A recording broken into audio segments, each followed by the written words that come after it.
ಮಗುವಿನೊಳಗೊಂದು ಮಗು, ನವಜಾತ ಶಿಶುವಿನಲ್ಲಿ ಮತ್ತೊಂದು ಭ್ರೂಣ. ಇಂಥದ್ದೊಂದು ಅಪರೂಪದ ಘಟನೆಗೆ ಹುಬ್ಬಳ್ಳಿಯ ಕಿಮ್ಸ್ ಸಾಕ್ಷಿಯಾಗಿದೆ. ಹುಬ್ಬಳ್ಳಿಯ ಕಿಮ್ಸ್ನಲ್ಲಿ ಏನು ಡೆಲಿವರಿ ಆಗಿದೆ, ಮಹಿಳೆಯರೊಬ್ಬರ ಡೆಲಿವರಿ, ಗಂಡು ಮಗುವಿಗೆ ಆ ಮಹಿಳೆ ಜನ್ಮ ಕೊಟ್ಟಿದ್ದಾಳೆ. ಆ ಮಗುವಿನಲ್ಲಿ ಮತ್ತೊಂದು ಭ್ರೂಣ ಪತ್ತೆಯಾಗಿರೋದು ಗಮನಕ್ಕೆ ಬಂದಿದೆ. ಇದು ಒಂದು ರೀತಿಯಲ್ಲಿ ಒಂದು ಅಚ್ಚರಿಯ ಬೆಳವಣಿಗೆ ಅಂತಲೇ ಹೇಳ್ಬೋದು. ಇಡೀ ವಿಶ್ವದಲ್ಲಿ ಒಂದು ಅಪರೂಪದ ಬೆಳವಣಿಗೆ ಅಂತಲೂ ಹೇಳ್ಬೋದು. ಇದು ಈ ರೀತಿಯ ಒಂದು ಪ್ರಕರಣ ಕರ್ನಾಟಕದಲ್ಲಿ ಎಲ್ಲೂ ನಡೆದಿಲ್ಲ ಮತ್ತು ದೇಶದಲ್ಲೂ ಸಹ ಅಪರೂಪದ ಪ್ರಕರಣ ಅಂತ ವೈದ್ಯರು ಹೇಳ್ತಾ ಇದ್ದಾರೆ. ಧಾರವಾಡ ಜಿಲ್ಲೆ ಕುಂದಗೋಳ ತಾಲೂಕಿನ ಒಬ್ಬ ಮಹಿಳೆಯೊಬ್ಬರ ಡೆಲಿವರಿಗಾಗಿ ಕಿಮ್ಸ್ ಆಸ್ಪತ್ರೆಗೆ ದಾಖಲಾಗಿದ್ದರು. ಮೊದಲನೇ ಡೆಲಿವರಿ ನಾರ್ಮಲ್ ಆಗಿತ್ತು, ಮಗು ಸಹ ಆರಾಮಿತ್ತು. ಎರಡನೇ ಡೆಲಿವರಿಗಾಗಿ ಆ ಮಹಿಳೆ ಬಂದಂಥ ಸಂದರ್ಭದಲ್ಲಿ ನಾರ್ಮಲ್ ಡೆಲಿವರಿ ಆಗಿದೆ. ಆದರೆ ಆ ಮಗುವಿನ ಒಂದು ಏನು ಹುಟ್ಟಿದ ಮಗು, ನವಜಾತ ಶಿಶುವಿನ ಸ್ಕ್ಯಾನಿಂಗ್ ಮಾಡಿದಂಥ ಸಂದರ್ಭದಲ್ಲಿ ಈ ರೀತಿಯ ಒಂದು ಆ ಮಗುವಿನ ಒಳಗಡೆ ಒಂದು ಭ್ರೂಣ ಇರೋದು ಪತ್ತೆ ಬಂದಿದೆ. ನಿರ್ಭೀತ, ನಿಷ್ಪಕ್ಷಪಾತ, ವಿಶ್ವಾಸಾರ್ಹ ಸುದ್ದಿಗಳಿಗೆ ಮತ್ತೊಂದು ಹೆಸರಾಗಿರುವಂತ News18 ಕನ್ನಡ ಈಗ ಆಪ್ನಲ್ಲೂ ಲಭ್ಯವಿದೆ. ದಯವಿಟ್ಟು ಇಲ್ಲಿರುವಂತ QR ಕೋಡ್ ಸ್ಕ್ಯಾನ್ ಮಾಡಿಕೊಂಡು ಆಪ್ ಡೌನ್ಲೋಡ್ ಮಾಡೋದಕ್ಕೆ ಮರಿಬೇಡಿ. ನಿಮ್ಮ ಬೆಂಬಲ ಹೀಗೆ ಸದಾ ನಮ್ಮೊಂದಿಗಿರಲಿ. ಧನ್ಯವಾದ. ಒಂದು ರೀತಿಯಲ್ಲಿ ಬೆನ್ನು ಹುರಿ ಅಂತ ಏನು ಹೇಳ್ತೀವಿ, ಬೆನ್ನು ಹುರಿಯಲ್ಲಿ ಮತ್ತೊಂದು ಮೂಳೆ ಪತ್ತೆಯಾಗಿದೆ. ಅಲ್ಟ್ರಾಸೌಂಡು, ಈ ಸ್ಕ್ಯಾನಿಂಗ್ ಇತ್ಯಾದಿಗಳನ್ನ ಒಂದು ಸ್ಕ್ಯಾನಿಂಗ್ ಮಾಡಲಾಗಿದೆ.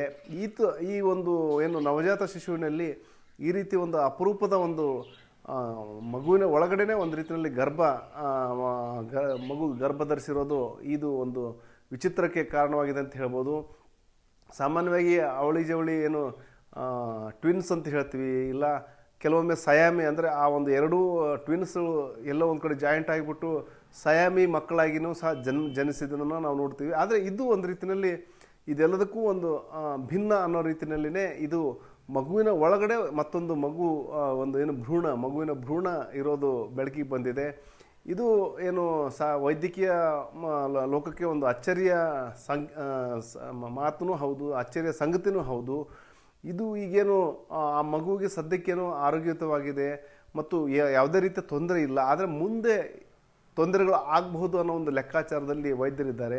ಹಾಗಾಗಿನೇ ವಿವಿಧ ಪರೀಕ್ಷೆಗಳನ್ನ ಈಗೇನು ಅಲ್ಟ್ರಾಸೌಂಡ್ ಸ್ಕ್ಯಾನಿಂಗ್ ಇರ್ಬೋದು, ಬೇರೆ ಬೇರೆ ಪರೀಕ್ಷೆಗಳನ್ನ ಮಾಡಲಾಗಿದೆ ಮತ್ತು ವಿವಿಧ ಪರೀಕ್ಷೆಗಳಿಗೆ ಗುರಿಪಡಿಸಲಾಗ್ತಾ ಇದೆ. ಆ ರೀತಿಯ ಮುಂದೆ ಯಾವ ರೀತಿ ತೊಂದರೆ ಆಗ್ಬೋದು, ಯಾಕಂದರೆ ಈಗೇನು ಒಳಗಡೆ ಇರುವಂತಹ ಭ್ರೂಣದ ಇದು ಅವಶೇಷ ಅಷ್ಟಕ್ಕೆ ನಿಲ್ತದ ಅಥವಾ ಏನಾದರೂ ಬೆಳೆಯುತ್ತಾ ಅಥವಾ ಮುಂದೆ ಅದು ಏನಾದರೂ ತೊಂದರೆ ಕೊಡುತ್ತಾ ಅನ್ನೋ ಸಾಕಷ್ಟು ಡೌಟ್ಗಳು ವೈದ್ಯರಿಗಿದ್ದಾವೆ. ಹಾಗಾಗಿ ಆ ಒಂದು ಡೌಟ್ಗಳನ್ನ ಕ್ಲಿಯರ್ ಮಾಡ್ಕೊಳ್ಳೋದ್ರ ಜೊತೆಗೆ ಆ ಒಂದೇನು ಮೂಳೆಯಲ್ಲೇನು ಬೆನ್ನು ಹುರಿನಲ್ಲೇನು ಆ ಒಂದು ಏನು ಭ್ರೂಣ ಇದೆ, ಆ ಒಂದು ಏನು ಮೂಳೆ ರೀತಿಯಲ್ಲಿದೆ, ಅದನ್ನು ಶಸ್ತ್ರಚಿಕಿತ್ಸೆ ಮೂಲಕ ಹೊರತೆಗೆಯುವಂತಹ ಕೆಲಸಕ್ಕೂ ಸಹ ವೈದ್ಯರು ಮುಂದಾಗಿದ್ದಾರೆ. ಅಂದರೆ ಈಗೆಲ್ಲವೂ ಸಹ ಬೇರೆ ಬೇರೆ ರೀತಿಯ ತಪಾಸಣೆಗಳು ಮಾಡೋದ್ರ ಜೊತೆಗೆ ಅದನ್ನು ಮಗುವಿಗೆ ಯಾವುದೇ ರೀತಿಯ ತೊಂದರೆ ಆಗದ ರೀತಿಯಲ್ಲಿ ಆ ಒಂದು ಶಸ್ತ್ರಚಿಕಿತ್ಸೆ ಮಾಡಲಿಕ್ಕೆ ಮುಂದಾಗಿದ್ದಾರೆ. ಈಗ ಸದ್ಯ ಮಹಿಳೆ ಕಿಮ್ಸ್ನ ಪ್ರಸೂತಿ ಮತ್ತು ಮಕ್ಕಳ ವಿಭಾಗದಲ್ಲಿ ಟ್ರೀಟ್ಮೆಂಟ್ ತೊಗೊಳ್ತಿದ್ದಾರೆ. ತಾಯಿನೂ ಆರೋಗ್ಯಯುತವಾಗಿದ್ದಾಳೆ, ಮಗುವೂ ಸಹ ಆರೋಗ್ಯವಂತಾಗಿದೆ. ಆದರೆ ಈಗೇನು ಮಗುವಿನಲ್ಲಿ ಏನು ಒಂದು ಭ್ರೂಣ ಇರೋದು ಸಾಕಷ್ಟು ಅವ್ರ ಕುಟುಂಬಸ್ಥರಿಗೂ ಸಹ ಒಂದು ಅಚ್ಚರಿನೇ ಮತ್ತು ಒಂದು ರೀತಿಯಲ್ಲಿ ಏನು ಮಾಡಬೇಕು ಅನ್ನೋ ಒಂದು ತೋಚದ ರೀತಿಯಲ್ಲಿ ಅವರು ಸಹ ಇದ್ದಾರೆ. ಮತ್ತು ಈ ಒಂದು ಏನು ಮೊದಲನೇ ಮಗು ಏನು ಅದು ಸಹ ಚೆನ್ನಾಗಿಯೇ ಇತ್ತು. ಆದರೆ ಇದು ಎರಡನೇ ಮಗುವಿನಲ್ಲಿ ಈ ರೀತಿಯ ಒಂದು ಬೆಳವಣಿಗೆ ಆಗಿದೆ. ಏನಾದರೂ ಒಂದು ಟ್ವಿನ್ಸ್ ಆಗೋಕ್ಕೂ ಹೋಗಿ ಇದು ಒಂದರಲ್ಲೊಂದು ಏನಾದರೂ ಮಿಕ್ಸಪ್ ಆಗಿದೆ ಅನ್ನೋ ಒಂದು ಸಂಶಯನೂ ಇದೆ. ಮತ್ತು ಏನು ಇಡೀ ಒಂದು ವಿಶ್ವದಲ್ಲಿ ಈ ರೀತಿಯ ಸುಮಾರು 200 ಪ್ರಕರಣ ಆಗಿರಬಹುದು ಅಂತ ವೈದ್ಯರು ಹೇಳ್ತಾ ಇದ್ದಾರೆ. ಈಗೇನು ಈ ಕುರಿತು ಮಾತನಾಡಿರುವಂತಹ ಹುಬ್ಬಳ್ಳಿಯ ಏನು ಕಿಮ್ಸ್ನ ವೈದ್ಯಕೀಯ ಅಧೀಕ್ಷಕರಾದಂತಹ ಡಾಕ್ಟರ್ ಈಶ್ವರ್ ಹಸ್ಬಿ ಅವರು ಸಹ ಒಂದು ಅಚ್ಚರಿ ವ್ಯಕ್ತಪಡಿಸಿದ್ದಾರೆ. ಮತ್ತು ಇದು ಒಂದು ಅಪರೂಪದ ಪ್ರಕರಣವಾಗಿದೆ. ಅದು ನಮ್ಮ ಇಡೀ ಕರ್ನಾಟಕದಲ್ಲಿ ಈ ರೀತಿಯ ಒಂದು ಪ್ರಕರಣವನ್ನು ನಾವು ನೋಡೇ ಇಲ್ಲ. ಮತ್ತು ಅಪರೂಪದ ಈ ರೀತಿಯ ಆಗಾಗ ಕೆಲವೊಂದು ಕಡೆ ಆಗಿದೆ. ಅದು ವಿಶ್ವದಲ್ಲಿಯೂ ಸಹ ಒಂದು ರೀತಿಯಲ್ಲಿ ಇದು ಅಪರೂಪದ ಪ್ರಕರಣ ಆಗಿದೆ. ಮತ್ತು ಇದು ವೈದ್ಯಕೀಯ ಜಗತ್ತಿಗೆ ಒಂದು ರೀತಿಯಲ್ಲಿ ಸವಾಲಂತೂ ಹೌದು ಮತ್ತು ಅಚ್ಚರಿಯ ಬೆಳವಣಿಗೆಯ ಇದಾಗಿದೆ. ಹಾಗಾಗಿ ನಾವು ಸಹ ಬೇರೆ ಬೇರೆ ರೀತಿಯ ಪರೀಕ್ಷೆಗಳು ಮಾಡಿ ಯಾವುದೇ ರೀತಿಯ ತೊಂದರೆ ಆಗದ ರೀತಿಯಲ್ಲಿ ಮಗುವಿಗೆ ತೊಂದರೆ ಆಗದ ರೀತಿಯಲ್ಲಿ ಮುಂದೆ, ಯಾಕಂದರೆ ಈಗ ಸದ್ಯಕ್ಕಂತೂ ಮಗುವಿಗೆ ಯಾವುದೇ ರೀತಿಯ ತೊಂದರೆ ಇಲ್ಲ. ಆದರೆ ಇನ್ ಫ್ಯೂಚರಲ್ಲಿ ಅದು ಏನು ಭ್ರೂಣದ ರೂಪದಲ್ಲಿರುವಂತಹ ಏನು ಇದೆ ಮೂಳೆ ಹೊಂದ್ಕೊಂಡು ಅದು ಮುಂದೆ ತೊಂದರೆ ಕೊಡ್ಬೋದು. ಆ ಕಾರಣಕ್ಕಾಗಿ ಆ ತೊಂದರೆಯನ್ನು ತಪ್ಪಿಸೋ ನಿಟ್ಟಿನಲ್ಲಿನೇ ಹೀಗೆ ಅವ್ರಿಗೇನು ಈಗಾಗಲೇ ಪೋಷಕರಿಗೆ ನಾವು ಹೇಳಿದ್ದೀವಿ ಮತ್ತು ಅವರು ಸಹ ಒಪ್ಕೊಂಡಿದ್ದಾರೆ ಶಸ್ತ್ರಚಿಕಿತ್ಸೆ ಮಾಡಲಿಕ್ಕೆ. ಹಾಗಾಗಿ ಆ ಒಂದು ಮಗುವಿಗೆ ಮುಂದಿನ ದಿನಗಳಲ್ಲಿ ಶಸ್ತ್ರಚಿಕಿತ್ಸೆ ಮಾಡ್ತೀವಿ ಅನ್ನೋ ಒಂದು ಮಾತನ್ನು ಹಸ್ಬಿ ಅವರು ಹೇಳಿದ್ದಾರೆ. ತಾಯಿ ಮಗುವಿಗೆ ಜನ್ಮ ಕೊಟ್ಟಲು, ಅದು ನಾರ್ಮಲ್ ಡೆಲಿವರಿ.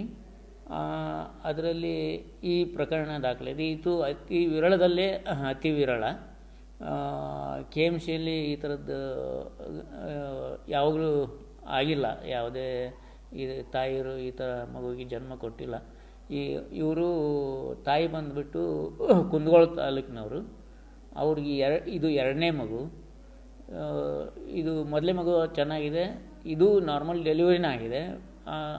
ಇದು ಡೆಲಿವರಿಗಿಂತ ಮೊದಲು ಇದು ಅಲ್ಟ್ರಾಸೌಂಡ್ ಮಾಡಿದಾಗ ಅದರಲ್ಲಿ ಒಂದು ಸಿಸ್ಟ್ ಇರೋದು ಕಂಡು ಬಂದಿತ್ತು. ಅದರಲ್ಲಿ ಡಿಟೇಲ್ ಗೊತ್ತಾಗೋದಿಲ್ಲ.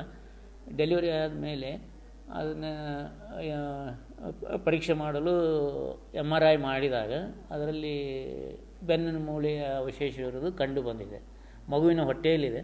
ಮಗು ಆರೋಗ್ಯವಾಗಿದೆ, ಏನೂ ತೊಂದರೆ ಇಲ್ಲ. ತಾಯಿ ಹತ್ರನೇ ಇದೆ, ಯಾವ ICU ಘಟಕದಲ್ಲಿಯೂ ಇಲ್ಲ. ಆದರೆ ಅದನ್ನು ಆಪ್ರೇಷನ್ ಮಾಡಿ ಹೊರ ತೆಗೆಯಬೇಕಾಗಿದೆ. ಅದಕ್ಕೆ ಇನ್ನೂ ಒಂದಿಷ್ಟು ಪರೀಕ್ಷೆಗಳ ಅವಶ್ಯಕತೆ ಇದೆ. ಆ ಪರೀಕ್ಷೆಗಳು ಮುಗಿದ ಮೇಲೆ ಅದನ್ನು ಆಪ್ರೇಷನ್ ಮಾಡಿ ಹೊರ ತೆಗೆಯಲಾಗುವುದು.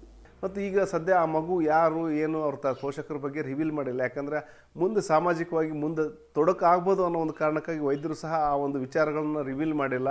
ಒಟ್ಟಾರೆ ಏನು ಕಿಮ್ಸ್ನಲ್ಲಿ ಏನು ಒಂದು ಮಗು ಜನಿಸಿದೆ, ಆ ಮಗುವಿನಲ್ಲಿ ಭ್ರೂಣ ಇರೋದು ಸಾಕಷ್ಟು ಚರ್ಚೆಗೆ ಕಾರಣವಾಗಿದೆ. ಜೊತೆಗೆ ವಿಜ್ಞಾನ ಜಗತ್ತಿಗೆ ಒಂದು ರೀತಿಯಲ್ಲಿ ಸವಾಲಾಗಿದೆ ಅಂತ ಹೇಳ್ಬೋದು. ವೈದ್ಯರು ಈ ನಿಟ್ಟಿನಲ್ಲಿ ಕಾರ್ಯಪ್ರವೃತ್ತರಾಗಿ ಶಸ್ತ್ರಚಿಕಿತ್ಸೆ ಮಾಡೋ ಮೂಲಕ ಆ ಮಗುವಿಗೆ ಯಾವುದೇ ರೀತಿಯ ಮುಂದಿನ ದಿನಗಳ ತೊಡಕಾಗದ ರೀತಿಯಲ್ಲಿ ಕ್ರಮ ಕೈಗೊಳ್ಳಲಿಕ್ಕೆ ಮುಂದಾಗಿದ್ದಾರೆ. ಶಿವರಾಮ ಸುಂಡಿ, ನ್ಯೂಸ್ 18 ಹುಬ್ಬಳ್ಳಿ.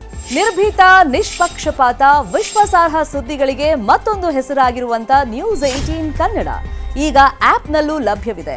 ದಯವಿಟ್ಟು ಇಲ್ಲಿರುವಂತ QR ಕೋಡ್ ಸ್ಕ್ಯಾನ್ ಮಾಡಿಕೊಂಡು ಆಪ್ ಡೌನ್ಲೋಡ್ ಮಾಡೋದಕ್ಕೆ ಮರಿಬೇಡಿ. ನಿಮ್ಮ ಬೆಂಬಲ ಹೀಗೆ ಸದಾ ನಮ್ಮೊಂದಿಗಿರಲಿ. ಧನ್ಯವಾದ.